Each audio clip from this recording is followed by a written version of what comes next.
1660. The wind from the North Sea blew across the southern shores of England, carrying the scent of salt seaweed and an uneasy feeling that had no name. The Norman ships had just landed their wooden hulls, still wet sails rising and falling like the chests of beasts that had just crossed the sea. In history, this moment is often remembered by the clash of steel, by the Battle of Hastings, and by a name that would change the fate of England. But before all of that, something else happened, quietly, coldly, and full of fear.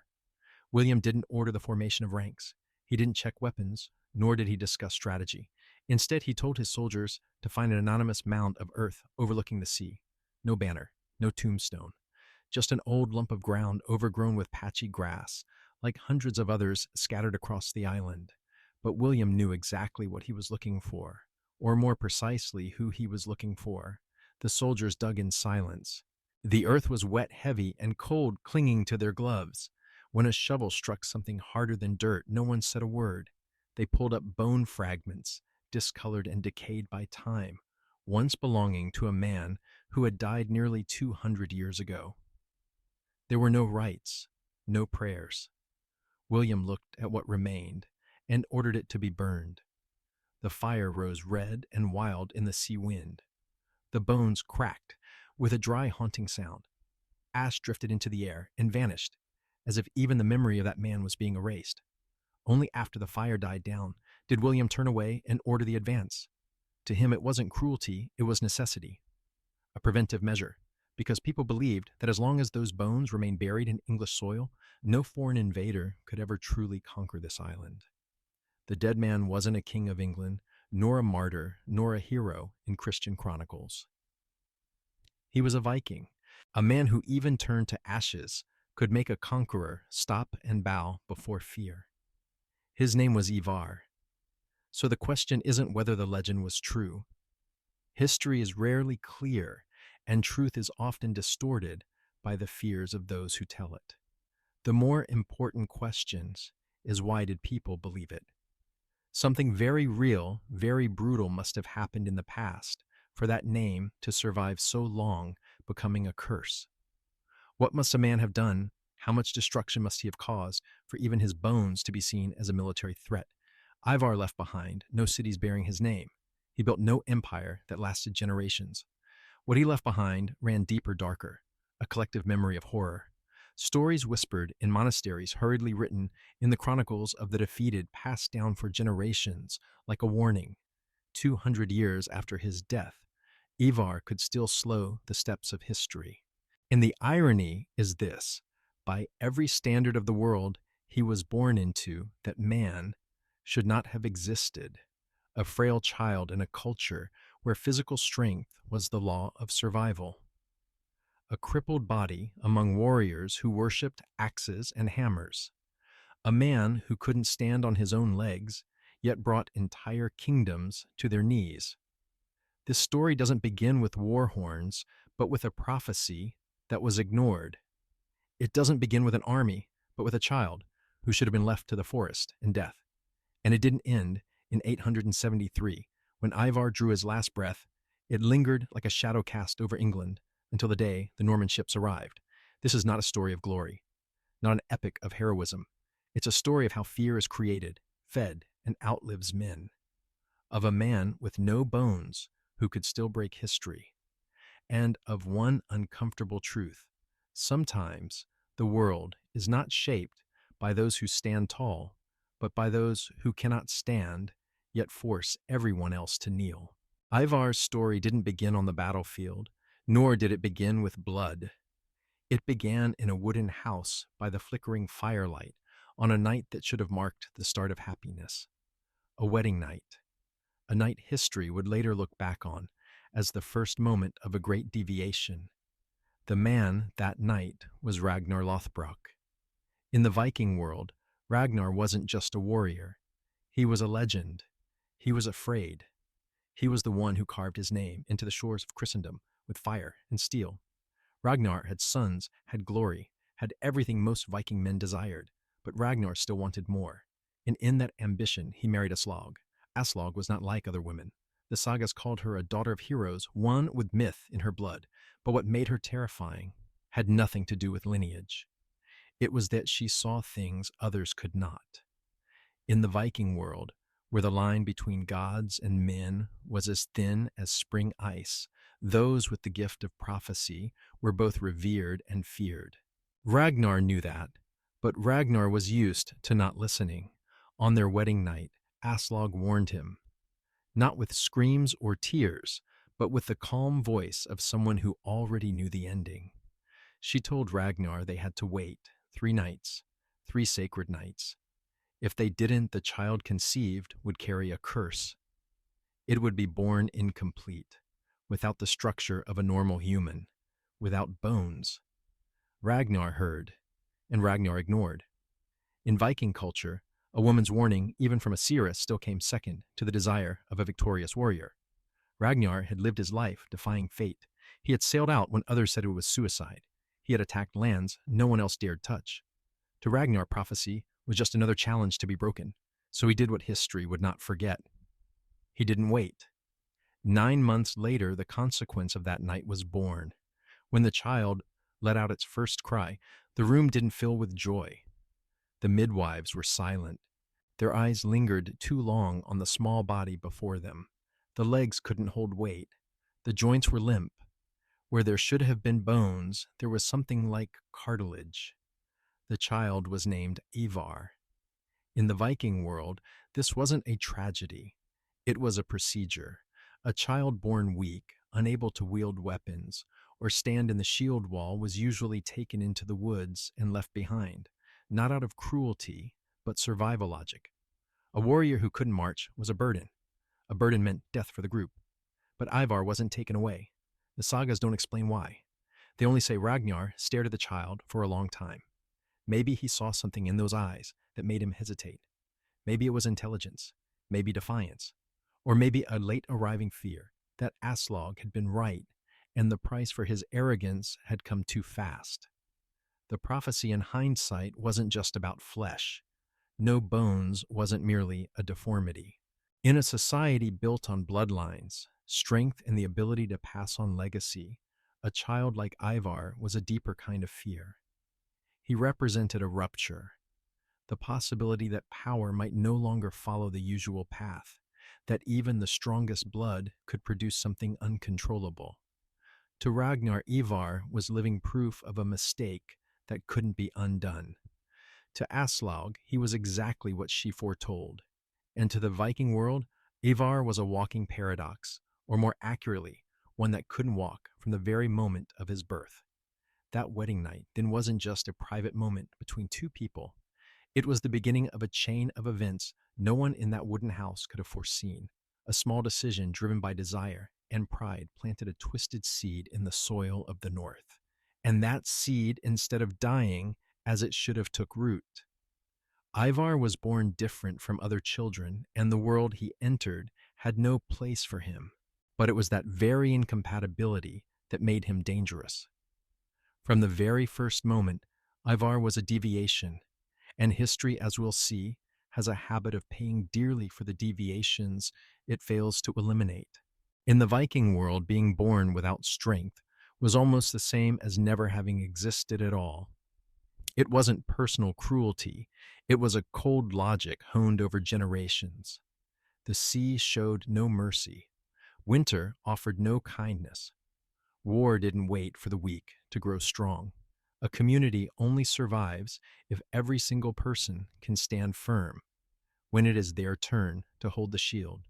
That's why children born deformed often had no future. They were taken to the edge of the forest, placed on snow or wet grass, and left behind. The Vikings called it the order of the world. By every one of those standards, Ivar should have died very early. His body didn't betray the prophecy. Ivar's early years were filled with fractures and pain. His legs couldn't bear the weight of his body. His joints were so weak that even a light bump could leave him immobile for weeks. The sagas say that where bones should have been, there was only something soft and unstable, as if his body itself refused to follow the normal laws of biology. Today, modern medicine offers names. Osteogenesis imperfecta, a condition that makes bones brittle and prone to breaking. Even a simple fall could be catastrophic. Or Ehlers-Danlos, a connective tissue disorder, where joints are overly flexible and the body can twist in unnatural ways, but at the cost of constant pain. These diagnoses sound accurate, even convincing, but they don't explain the most important thing. They don't explain why Ivar was still alive. In another family, in another village, the decision would have been made long ago. But here it wasn't. There was no walk into the woods, no final silence. Ivar was kept, not out of pity. Vikings didn't raise the crippled out of compassion. If there was a reason, it had to be a much stronger one. Maybe Ragnar saw something unusual in his son. Maybe Aslog, who had warned him from the beginning, protected the child as living proof of her prophecy. Or maybe more deeply, this family had unknowingly nurtured a fate-bound experiment.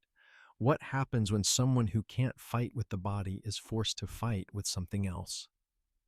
The years that followed were anything but easy. Ivar grew up among children stronger and faster brothers who would soon become warriors. In every game, he was the one left out. In every drill, he was the first to fall. Each pain was not just physical. It was a constant reminder that he did not belong in this world. For a normal child, pain is fleeting. For Ivar, it was the default state. Prolonged pain changes people. It wears down patience. It kills compassion. It teaches one lesson. Only the world doesn't care about you, so you don't need to care about it either. While other children learned to stand and run, Ivar learned to watch. He studied how others reacted to pain. He memorized the faces of those who feared and those who scorned. He learned that pain wasn't just in the body. It was in the mind, and there it spread faster and deeper. Not being left to die didn't make Ivar grateful for life. It made him understand that he was living on borrowed time, an exception that could be corrected at any moment. Every day alive was a silent challenge to the Viking world, and that challenge had to be defended, not with strength, but with necessity. Ivar had to become irreplaceable. This is where physical pain turned into a ruthless drive. Ivar didn't dream of becoming a warrior. He dreamed of becoming the man warriors had to obey. If he couldn't stand in the shield wall, he would stand behind it where the decisions were made. If he couldn't swing an axe, he would be the one who decided where the axe should fall. Ivar's lack of empathy didn't arrive suddenly. It was built day by day, through sleepless nights, from aching bones, in the moments he was treated as a burden. When you grow up knowing the world is ready to abandon you, you learn to abandon it first. To Ivar, mercy was a luxury. Hesitation was a threat. He didn't learn to love as others did because he had never been allowed to be weak. So the child who should have been left to die didn't grow into someone humble or kind. He grew into a calculator, someone who understood that power didn't have to come from muscle. It could come from fear, from dependency, from making others believe they needed you more than you needed them. Ivar didn't survive childhood by miracle. He survived through ruthless adaptation. And in that process, it wasn't just bones that were broken. It was the soft parts of his humanity. By the time Ivar came of age, the Viking world was no longer facing a crippled boy. It was raising something far more dangerous, a mind forged in pain, stripped of compassion, and ready to give the world back every wound it had dealt him. As Ivar grew up, the world around him was filled with towering shadows. They were his brother's sons, of Ragnar Lothbrok, born with the bodies the gods themselves would have sculpted. They were tall, swift, broad-shouldered, strong-armed, born to wield axes, to stand in the shield wall, to climb aboard longships, and go raiding. Next to them, Ivar looked like a mistake nature forgot to erase. There was Bjorn Ironside, of whom the sagas say his flesh was as hard as iron, a man who charged into battle without fear. There was Ubba Ragnarsson, rough and blunt, born to solve everything with brute force. And there were the other brothers too, each in his own way, an embodiment of the Viking ideal, strong, fast, and deadly. In such a family, a younger brother who couldn't even stand should have had only two possible fates: become a forgotten burden or the butt of every joke. But Ivar accepted neither. He understood early on that he couldn't compete on the same battlefield. so he didn't enter it. He stood outside and watched. While his brothers learned to swing axes, Ivar learned to read people. He paid attention to who was hot-tempered, who was easily provoked, and who showed fear when cornered. He learned how to say the right thing at the right moment. When a warrior grew angry, Ivar knew how to pour fuel on the fire. When someone hesitated, he knew how to plant doubt. Words for Ivar became weapons that didn't require physical strength to wield. War in his eyes wasn't the chaotic clash of steel. It was a chessboard. On that board, his brothers would have powerful pieces capable of tearing the enemy apart if placed correctly. But strong pieces don't win the game by themselves. They need a hand to move them. And Ivar, though he could not stand, had what they lacked: distance. He wasn't caught up in the frenzy of battle. He could see the whole board. Slowly, something strange began to happen. The giant brothers started to listen. At first, it was just convenient. Ivar had time to think. He wasn't tired from training. He wasn't wounded in skirmishes. Then it was because it worked. The plans Ivar proposed brought results. Fewer losses, greater gains. Enemies struck where they were weakest, not where they were most visible. No one declared Ivar the leader. It wasn't necessary. His power didn't come from titles. It came from reliance. When Bjorn wanted to know where to go, he asked Ivar. When Ubba wanted to destroy something, he asked Ivar what to destroy first. Gradually, decisions were no longer made on the battlefield. They were made before, in conversations with Ivar at the center. Here lies the mystery. Why did the strongest warriors in the north, men who could kill with their bare hands, follow a cripple? The answer wasn't pity. Vikings did not submit out of sentiment. It was about fear and gain. Ivar made them win, and in a world where victory decided who lived and who died, that was the strongest argument of all. Ivar also understood something his brothers rarely considered image. When he was carried on a shield, it wasn't because he was weak, it was a message. The enemy saw a man who couldn't stand yet still commanded, a man who didn't swing an axe, but decided where it would fall. That wasn't a weakness.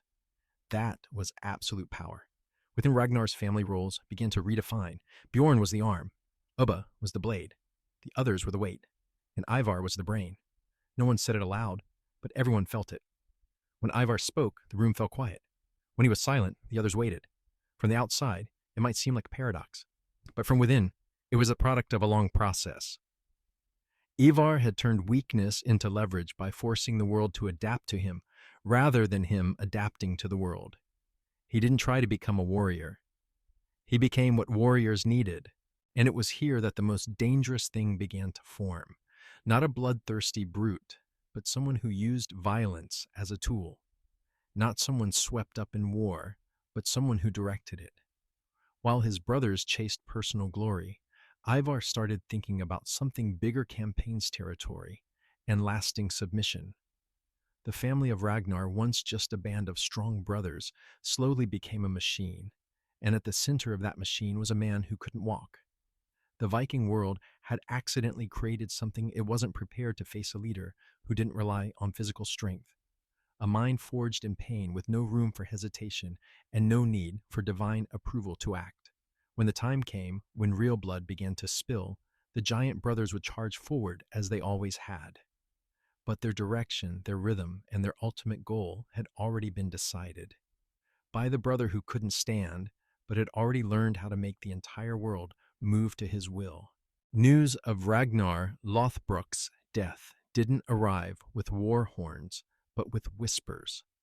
Words passed across the sea, clinging to ship hulls, traveling with merchants and runaways. Ragnar had been captured.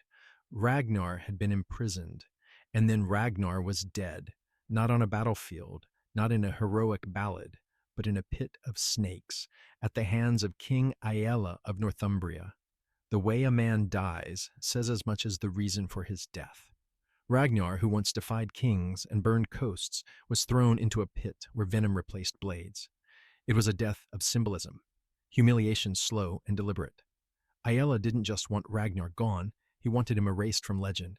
But legends don't disappear like that. The reaction of Ragnar's sons came fast and fierce. Bjorn gripped his spear so tightly that the wood left marks on his skin. Ubba raged like a storm, demanding they sail immediately and burn anything that flew the Saxon banner.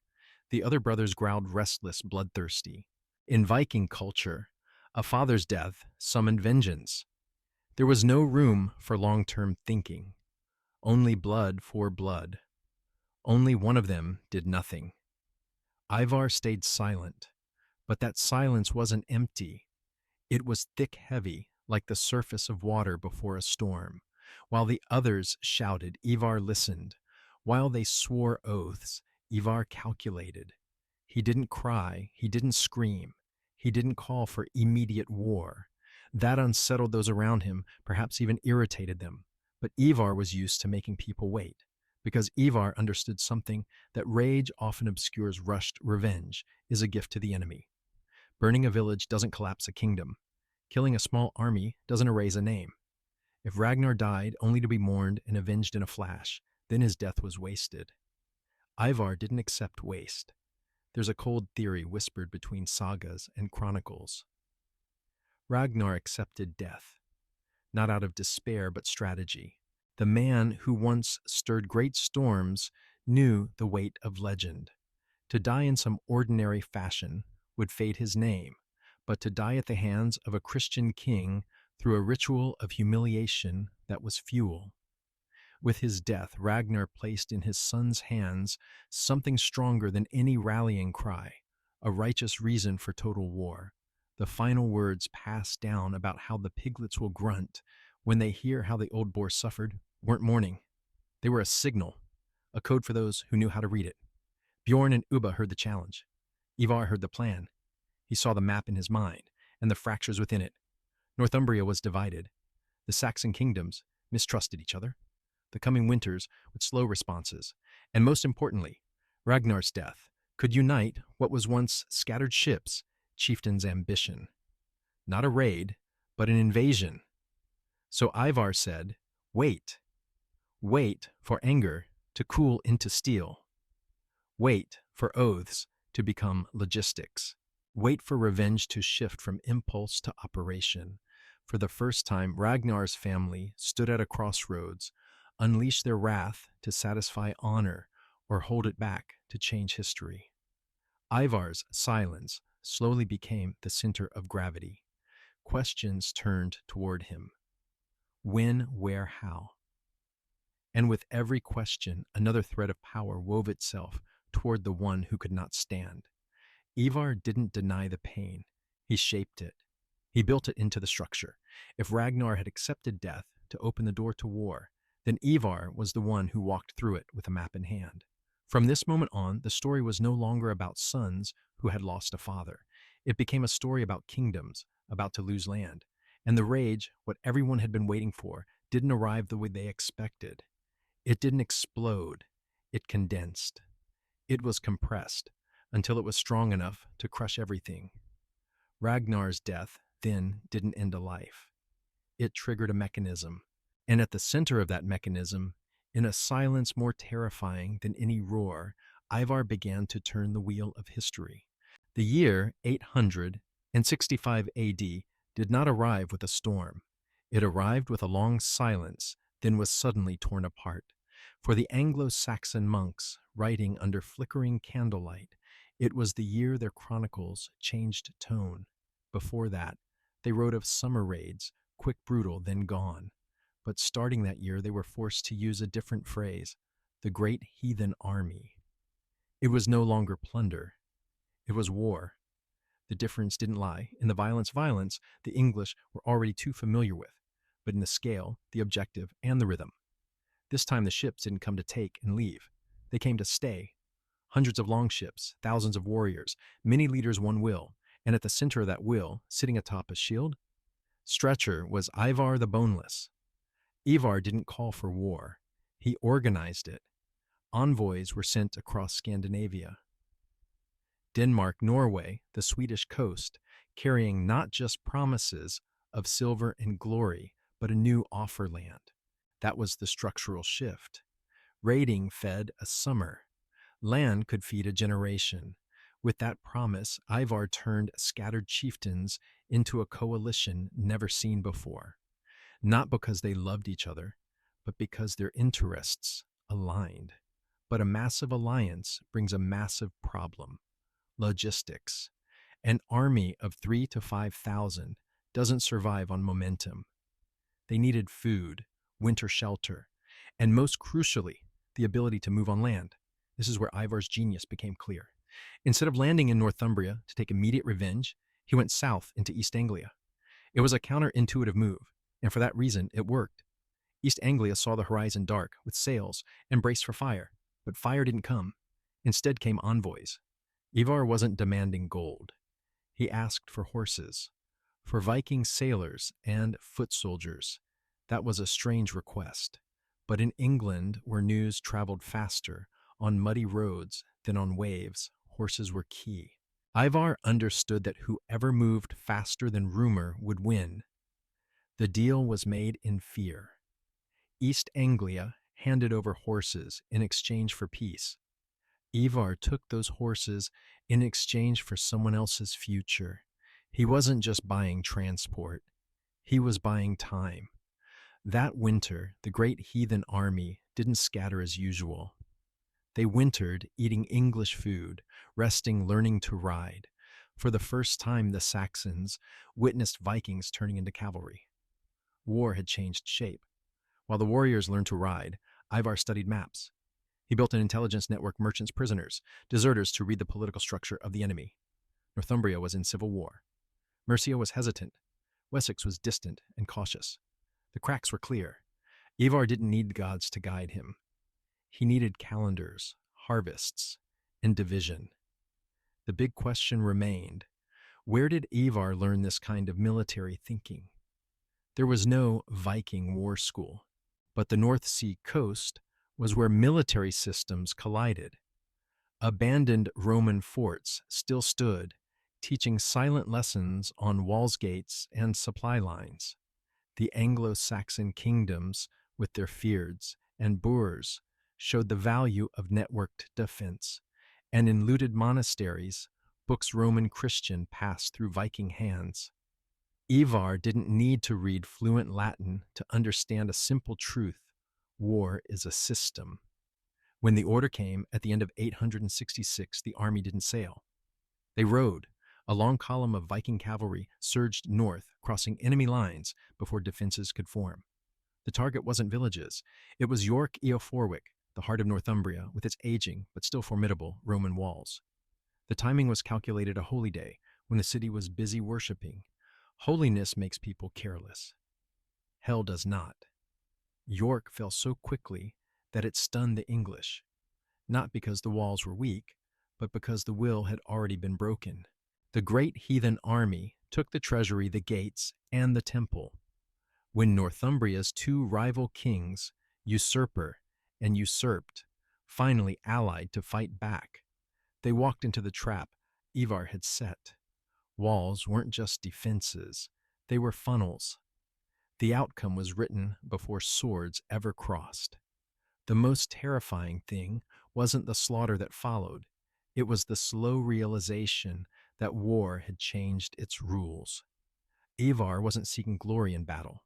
He was seeking the breaking point. He attacked politics through force spirit, through symbols. The Great Heathen Army was no longer a band of raiders. It had become diplomacy by iron-forcing kingdoms to negotiate atop their own dead. Wintering Cavalry Alliance. Those three pillars made 865 a turning point. From that moment on, the Saxons were always one step behind Ivar.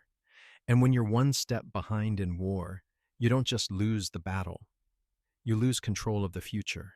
If Ragnar had offered his death as an opening act, Ivar turned rage into doctrine. He learned from his enemies, from Roman ruins, from winters and horses. He proved that the most effective violence is planned. And in that moment, when the Great Heathen Army camped like a real army eating resting training, waiting England began to understand. Even if it wouldn't admit it, the old game was over. York didn't fall because its walls were weak. It fell because of timing.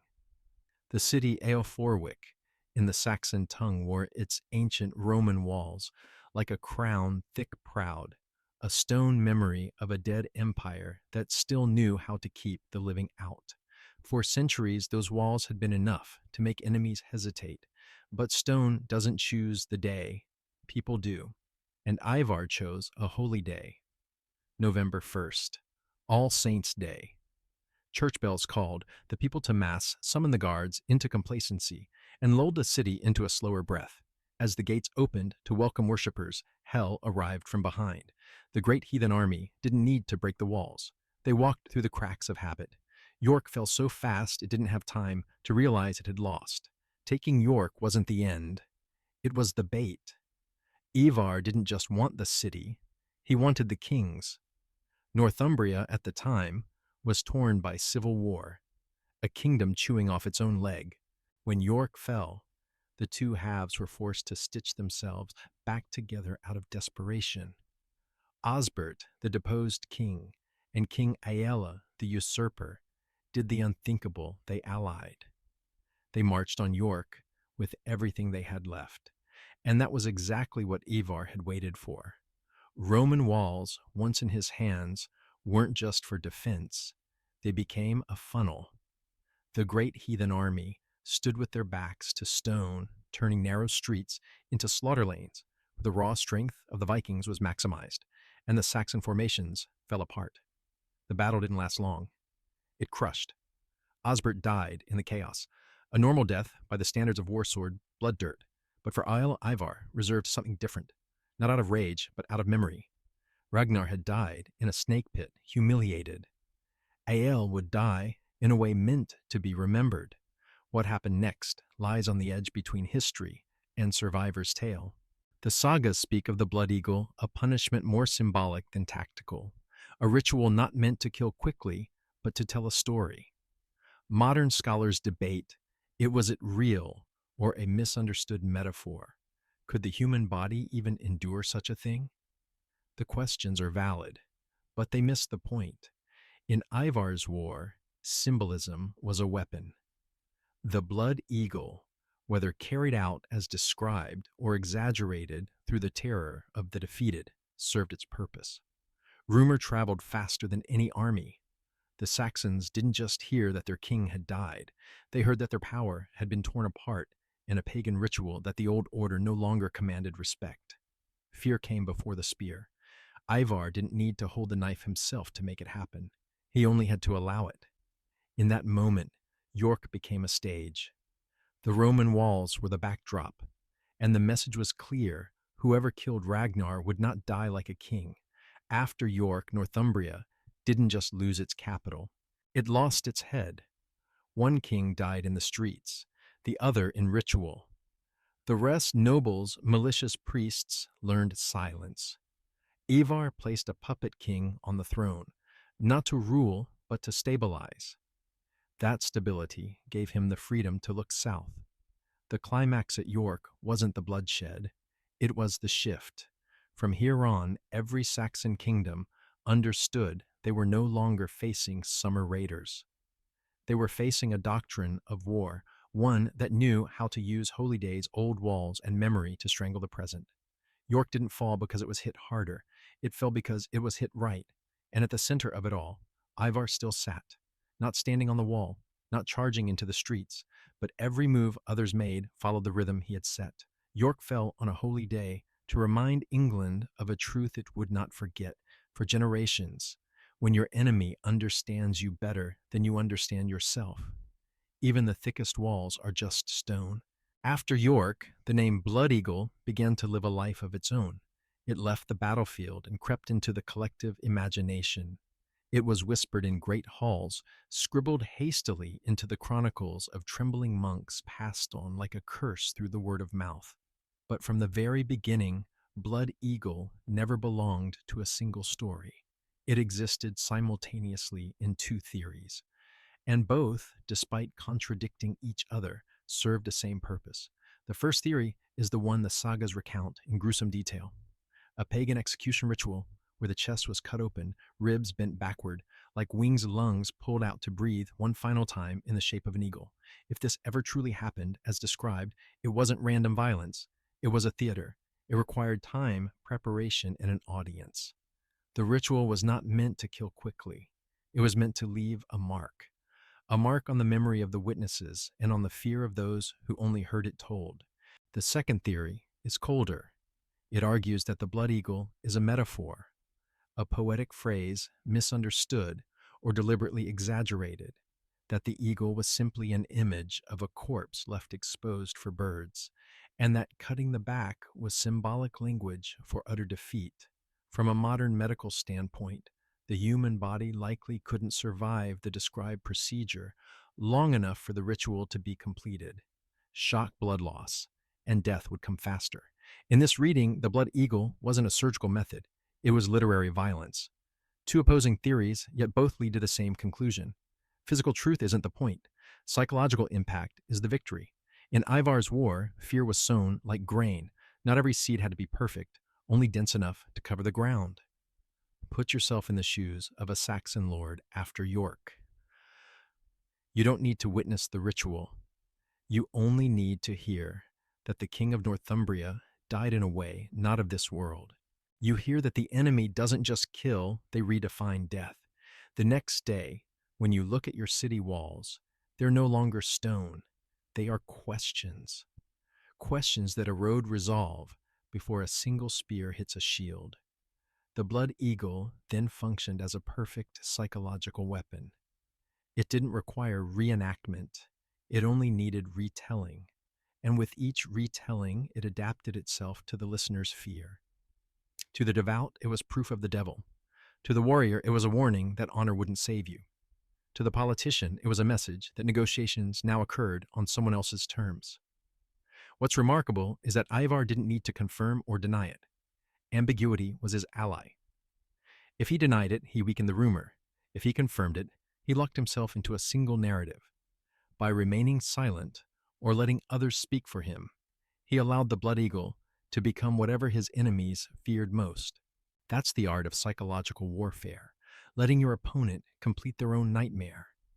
Even within the Great Heathen Army, the blood eagle had an effect.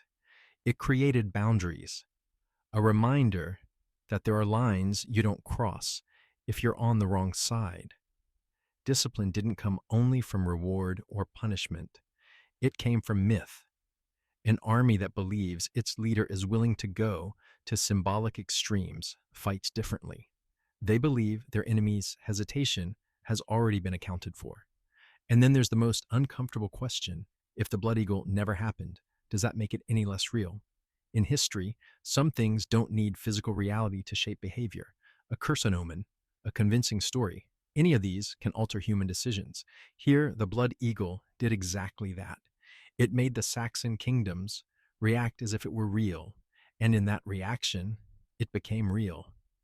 Ivar understood this from early on. He grew up in constant pain, where sensation didn't need to be exact to become overwhelming. Pain is pain, whether from broken bones or from fear. On the battlefield of the mind, the difference no longer matters. What matters is who controls the story. So when scholars debate the plausibility of the ritual, they're arguing about the least important part. Whether the blood eagle was a ceremony or a metaphor, it fulfilled its function in war. It turned the death of a king into a message that transcended time and geography. It planted a fear strong enough to arrive before the army and linger long after the army moved on. In the world Ivar was reshaping, historical truth was no longer the sole measure of power. Power lay in the ability to make others believe and act on that belief. The blood eagle, then, was never a question of ribs and lungs. It was a question of the mind. And on that battlefield, Ivar had already won long before any blade touched skin. In the year 869, the wheel of war slowed just enough to change direction. After York, Ivar didn't charge forward like a bloodthirsty brute. He turned back to the place that had once purchased peace with Horse's East Anglia. There, a king believed that treaties bound both sides, and there, Ivar saw another stage more delicate than York, the stage of faith. That king was Edmund the Martyr. Edmund was not a renowned warrior. He was a symbol of Christian order, a king who ruled by law, oath, and the protection of God. To Edmund, kingship and faith were a single axis. The king defended the church. The church blessed a king. It was a durable structure of power, and therefore a perfect target. The Great Heathen Army returned to East Anglia, not as beggars, but as creditors. Ivar didn't see the horses as a deal. He saw them as a down payment. When Edmund refused to bow, not willing to be a puppet king, not willing to abandon his faith, Ivar understood this was no longer a military problem. It was a symbolic one. The battle was swift and brutal. The East Anglian militia couldn't stand against seasoned veterans who had ridden horses and adapted to the campaign's tempo. Edmund was captured, and then Ivar didn't kill him. He paused just long enough to ask a question he already knew the answer to. Edmund was offered a choice: live and rule under pagan overlords, or die with his god. It wasn't a negotiation. It was a test. Ivar wanted to see how far the Christian system would hold when pushed to the edge. The Saxon king answered like a pre-written saint. He refused. He called on God. What happened next was recorded in hagiographies, holy biographies, and thus colored by faith. Edmund was tied to a tree. Archers were ordered not to kill outright. Arrows struck his hands, his feet, his shoulders avoiding lethal points. His body became a canvas for a message. In pain, Edmund continued to pray. And in that moment, Ivar had already won the way he intended. In the end, death came. His head was cut off and thrown into the woods, but death didn't close the story. It opened a second life. Edmund became a martyr. Legends say his head was protected by a wolf, a strange overlap of Odin and Christianity. Believe it or not, the outcome was clear. Edmund became a symbol. Shrines rose, pilgrimages began. His name was spoken with the resilience of faith, and that was exactly what Ivar had planned. It may sound paradoxical. Why would a pagan warlord deliberately create a saint? Because Ivar understood that Christianity was not just a personal belief. It was a power system. A martyr didn't weaken that system. It exposed its power lines, where emotion, memory, and politics intersect. When you know the wiring, you know where to squeeze or reroute. By letting Edmund die as a saint, Ivar forced Christianity to respond. The church had to record, had to retell, had to spread. And in doing so, Ivar's story, the man who defied God, was inserted into the same bloodstream. Every prayer for Edmund also served as a reminder of the power that killed him. Fear and sanctity traveled the same road. More than that, Ivar sent a double message. To the Saxon kings, your faith will not shield you. To the Viking warlords, war is not won by blood alone, but by meaning. When you control meaning, you control long-term consequences. York broke the head. Edmund broke the soul. After 869, England's map didn't just change colors. It changed language. Kingdoms began to speak of sin trials and God's punishment words. Ivar didn't need to believe in only to activate. He didn't challenge God to prove him weak. He challenged to prove that even faith could be folded into strategy. When the ashes settled in East Anglia, Ivar didn't stay to rule. He had taken what he came for: a lesson in power. And with that lesson, he turned his back to the sea, where another stage was waiting. But that is the story of another chapter. After the year 869, the name Ivar vanished from Anglo-Saxon records as if swallowed by fog. No final judgment, no victorious ballad, no explanation. To the English, the nightmare seemed to have retreated, but history rarely ends in relief. It simply changes the address. Across the Irish Sea, in the stark lines of the Annals of Ulster, a new name began to appear with steady, ominous rhythm. Imar. No introduction, no origin story, only actions and authority. Scholars debated for decades, but modern consensus is nearly unanimous. Ivar and Imar are the same, not because they seem identical, but because the pieces only fit one way. That disappearance was no retreat. It was a redeployment.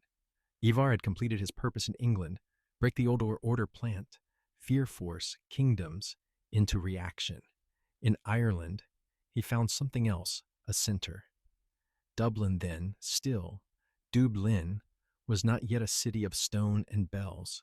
It was a black water harbor smelling of salt and resin, where ships docked and people were weighed like goods. Dublin was a marketplace, and the most valuable commodity wasn't silver, it was people. Imar didn't come to raid and leave. He came to build a commercial empire where the currency was flesh. From Dublin, slave routes stretched across the Irish Sea, into England, up to Scotland, and eastward. Raids now had a clear purpose: take captives. Alive to be sold, sold to feed armies. Armies take more people. A brutal, efficient loop. The difference between Ivar in England and Imar in Ireland was tempo. In England, he was the breaker. In Ireland, he was the administrator. He understood that lasting power needed steady revenue, and nothing is steadier than a human marketplace in a world still at war. Imar formed alliances with other Norse leaders, especially Olaf the White, to turn Dublin into a command center. Not a capital of land, but a junction of control. In 870, that ambition turned north towards Strathclyde, the target a rock that made all siege strategies meaningless. Dumbarton Rock, or Altclut, a volcanic plug rising straight from the Clyde River, where armies had bashed their heads and given up. Imar didn't attack. He waited. The siege lasted 4 months, not with fire, but with thirst. Imar identified the only weakness: the water supply. When water ran dry, stone walls lost their meaning. When thirst spoke, honor fell silent. Dumbarton Rock didn't fall by force, it was suffocated. It was his signature strategy: win through patience. The aftermath of Altclut wasn't measured in gold, it was measured in bodies. In 871, the annals recorded an unimaginable sight: Imar and Olaf returning to Dublin with 200 ships packed with prisoners. Angles, Britain's picks, a kingdom melted down into cargo. Dublin swelled not with walls, but with storage, not with bells, but with chains. At that peak, Imar was styled King of the Norse, of all Ireland and Britain, a title so broad it sounds vague and thus accurate. He didn't rule by borders. He ruled by flow of people, of silver, of fear. And in that network, Dublin was the knot. Control the knot, and you control the rhythm. Then, just as suddenly as he vanished from England, Imar ended. In 873, the annals wrote a cold line: he died of a terrible illness. No sword, no spear. The body, the same body that had betrayed him from birth, finally won. Maybe a heart failure, maybe a lifetime of accumulated pain. Death came from within and denied him a final stage. And Ivar, that name never returned, but his shadow did, in Dublin, in a slave routes, in the lesson of how to take Dumbarton Rock without a ladder. More importantly, in the void he left behind. When the brain leaves the board, the pieces collide. The Great Heathen Army split in England, power fractured in Ireland. But that void also created space for a response. Across the sea, a young king was learning how to stitch up a defensive network, build burrs, and dam the flow. He wouldn't learn from books. He would learn from his enemy. And that enemy, even dead, had taught the greatest lesson. War isn't just about defeating your opponent. It's about shaping the system your opponent must live in. Ivar disappeared. Imar emerged. Not two men, but two roles of the same mind. And when that final role concluded, history turned a page into a chapter where the hunted would learn how to hunt. In 873, history recorded a brief, almost indifferent line. Imar died of a terrible disease. No details, no grandeur, no final triumph. A life closed with ambiguity, just as it had operated. But for Ivar, ambiguity wasn't an ending. It was his natural state of being, because the moment his death was noted, the question arose, where was Ivar buried? And with it, a more unsettling one: was he ever buried like a man at all. In England, at Repton, an unassuming location suddenly became the focal point. In the 1980s, archaeologists uncovered a mass grave, hundreds of skeletal remains stacked atop one another, marked by violence but carefully arranged. Radiocarbon dating pointed directly to the late 9th century, the exact time the Great Heathen Army wintered there. At the center, isolated, was one standout tomb, grave 511. The man in grave 511 was tall, robust. A paradox if this was Ivar the Boneless. He was buried with a sword, a Thor's hammer pendant, and a boar's tusk placed between his legs, a symbol of virility and strength. Death came from a shattered skull and a deep cut to the femoral artery. A warrior, not a cripple. So if this was, Ivar was boneless, a metaphor. And if this wasn't Ivar, then where was he? The contradictions in the sources open up several possibilities. One theory argues that Ivar was never deformed as the saga suggests, that boneless was a linguistic error or an ironic nickname. Another more unsettling theory proposes that Ivar was never buried, at least not in the way we understand burial. Those who plant fear are often handled differently. The body may have been moved, hidden, or deliberately scattered to prevent any one place from anchoring memory. The Icelandic sagas claim Ivar wished to be buried in England, so his bones could serve as a curse, a protective talisman against invasion. The tale that William the Conqueror exhumed and burned his remains 2 centuries later, though hard to verify, speaks more to belief than fact. The living fear the dead, not for bones, but for the meanings we attach to them. If Ivar truly died in Dublin, then Repton's grave might belong to a Lieutenant Ubba or a high-ranking jarl deliberately positioned as the symbolic axis of the army. If Ivar was brought back to England, concealing the grave's identity would make even more sense. His greatest power was to be without a center. No shrine, no certainty, no place to pin down the story. Perhaps that's the key point. Ivar didn't need a tomb to persist. He existed in the gaps between records, between theories, between fear and memory. The bones at Repton are arranged in a circle around a center, like satellites orbiting a gravitational force that has already departed. The mass is gone, but the orbit holds. And the curse, it doesn't need the supernatural to function. It lives in behavior. When the English believed bones could ward off invaders, they acted on that belief. When invaders believed the bones had to be destroyed to conquer, they acknowledged the myth's power. In both cases, Ivar won again without showing up.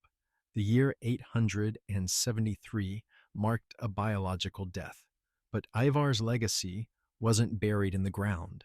It lived on in how kingdoms organized defense, how kings learned to forge alliances, and how warfare was reimagined as a system. Perhaps Ivar was never buried like a man because he never wanted to be remembered as one. He wanted to be remembered as a mechanism, and that mechanism kept turning long after the bones had turned to dust. History rarely credits the enemy, but sometimes the truth forces an uncomfortable admission.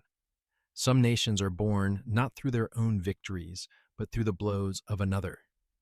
England is one of them, and in that white paradoxical cradle, the shadow of Ivar the Boneless stretches farther than any sword ever could.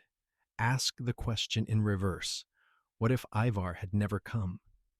What if the Great Heathen Army hadn't shattered? Northumbria erased East Anglia from the map. Broken Mercia and nailed fear into the Saxon psyche. Would a unified England exist? The answer, uncomfortable but clear, is no. Without Ivar, the Saxon kingdoms might have continued bickering, defending sluggishly, reacting by season. Without Ivar, they wouldn't have been forced to learn quickly. It was under that pressure that another figure stepped out of the shadows. Alfred the Great. Alfred didn't emerge as a born genius.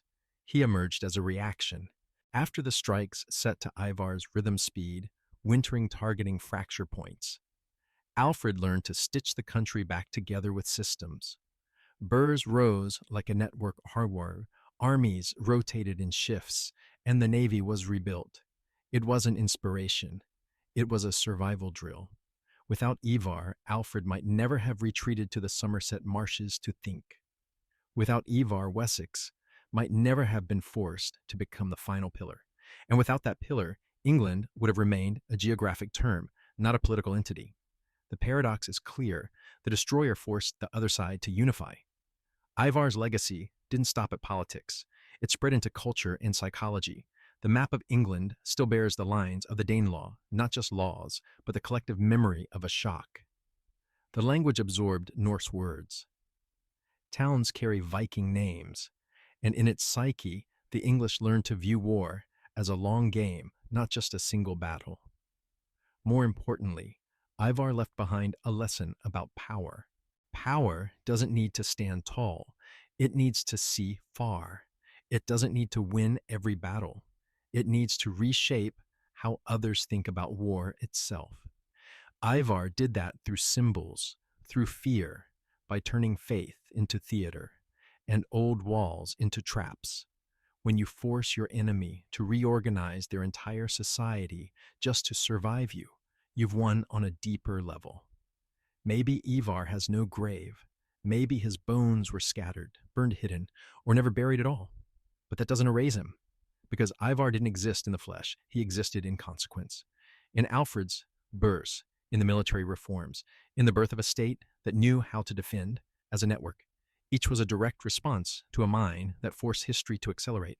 And so when we say Ivar created England, it's not praise or blame. It's description. He didn't build, he pressured.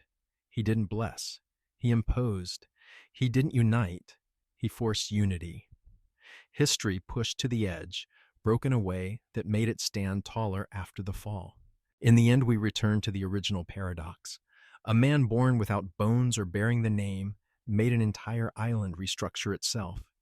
His body was weak, but history had to break its back to adapt to him. And in that adaptation, a nation was born, not despite Ivar, but because of him.